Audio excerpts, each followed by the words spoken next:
नमस्कार, मेरा नाम रविकांत चौरसिया। आप देख रहे हैं बोलता खगड़िया। जिस तरीके से बिहार के बेगूसराय में एक पत्रकार की निर्मम हत्या कर दी गई और ऐसे में मेन स्ट्रीम मीडिया की चुप्पी बहुत कुछ बयां करती है। भले ही नीतीश सरकार कह ले कि बिहार में सुशासन की सरकार है, ये कितनी सुशासन है साफ तौर पर देखी जा सकती है। हमारे साथ खास बातचीत करने के लिए इस वक्त किसी परिचय के मोहताज नहीं है। मनीष कश्यप जी हैं, जो कि सच तक न्यूज चैनल के जो है फाउंडर हैं। बेबाकी से अपनी बात को जाने जाते हैं और खास करके सरकारी इंजीनियरों को खूब रेलते हैं। मनीष जी, आज जिस तरीके से आपने उन पीड़ित परिवारों से भी मुलाकात करा, जिस तरीके से पत्रकार की निर्मम हत्या की गई है, क्या लगता है कि कितना पत्रकार जो है महफूज है इस बिहार में? देखिए, जिस राज्य में अगर पत्रकार महफूज नहीं हो ना, वो राज्य महफूज नहीं हो सकता, पहला चीज। दूसरा चीज, मैं धन्यवाद देना चाहता हूं बेगूसराय के एक दो चैनल को जिन्होंने इस मुद्दा को उठाया, लेकिन लोकल चैनल है और पत्रकार जो भी लोकल, लेकिन पटना से जो अपने आप को सो कॉल्ड बड़े बड़े पत्रकार, जैसे उसमें मैं भी हूँ, लाइव सिटीज है, न्यूज फॉर नेशन है, फर्स्ट बिहार है, न्यूज 18 है, जी न्यूज बिहार झारखंड है, एबीपी है। जो भी बड़े पत्रकार हो, छोटे पत्रकार हो, जो जिनका हेड ऑफिस नहीं जिनका हेड ऑफिस पटना है, उन सभी लोगों को आना चाहिए। हालांकि बहुत सारे लोगों को इसकी जानकारी नहीं होगी अभी तक, मुझे पता है, लेकिन अब तो आप लोगों को जानकारी हो गई ना।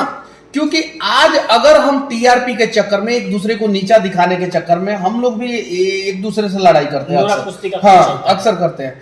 अरे यार, पत्रकार की हत्या हो रही है बिहार में, और एक नहीं, लगातार हो रहा है। लगातार पत्रकारों पे फर्जी एफआईआर हो रहा है और कोई एक दूसरे के साथ नहीं खड़ा हो रहा है।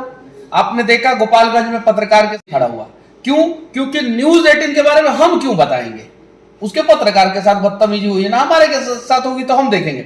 उसके अलावा आरजेडी दफ्तर के सामने जो है जीएनटी, जो आज तक का एक चैनल है जीएनटी, उसके पत्रकार के साथ बदतमीजी हुई, वहां पे कोई ने दिखाया। एक पत्रकार के साथ की हत्या हुई मधुबनी में, उसके बाद से भागलपुर में, मोतिहारी में, हरसिद्धि में एक पत्रकार की हत्या हुई, अभी एक पत्रकार की बेगूसराय में हत्या हुई है। हर दिन बिहार के किसी ना किसी जिले में हर दिन पत्रकार पे फर्जी एफआईआर होता है। अरे कम से कम हम लोग समाज के लिए अक्सर लड़ते हैं, अपने लिए तो कम से कम लड़ लेना। अपना हक क्या चाहिए, तो बिहार सरकार कम से कम पत्रकारों को सुरक्षा दे। आप पत्रकारों का कैटेगरी तय करे, जैसे आईपीएल में होता है, जैसे क्रिकेट में होता है, कैटेगरी तय करे कि किस पत्रकार पे खतरा ज्यादा है, और उस हिसाब से पत्रकारों को सुरक्षा दे बिहार सरकार। अगर नहीं देंगे तो यही स्थिति होगी। और बिहार के लोग, नेताओं के लिए आप लोग आवाज उठाते हैं, पत्रकारों के लिए आवाज नहीं उठाएंगे ना, तो फिर बिहार के लिए आवाज उठाने के लिए कोई पत्रकार नहीं आगे आएगा। क्योंकि जिस तरीके से जो सामाजिक ताना बुना है, जो आम लोगों की जो समस्याएं हैं, जो छोटे मोटे जो डिजिटल प्लेटफॉर्म पर काम कर रहे हैं जो पत्रकार हैं, आज अगर अपने आप को महफूज वो नहीं करेंगे तो फिर कैसे वो काम चलेगा? क्योंकि जो ग्रास रूट पर जो एक लोग है, एक व्यक्ति की जो समस्याएं हैं, सुनिए, किसी नेता को अगर कोई पुलिस वाला थप्पड़ मार देता है, ऐसा बिहार में अनेकों बार हुआ है, बेतिया में हुआ है, एक डीएसपी साहब ने एक नेता के बेटा को थप्पड़ मार दिए थे, तो डीएसपी साहब को सॉरी बोलना पड़ा था सबके सामने और वहां से हटा दिया गया था। ऐसा अनेकों जगह घटना होता है। तो नेता किसके दम पे कूदते हैं, कभी हम लोगों ने सोचा है? नेता पब्लिक के दम पे कूदते हैं, ठीक है, कि हाँ पब्लिक हमारे सपोर्ट में आ जाएगा, पब्लिक हमारे सपोर्ट में आ जाएगा।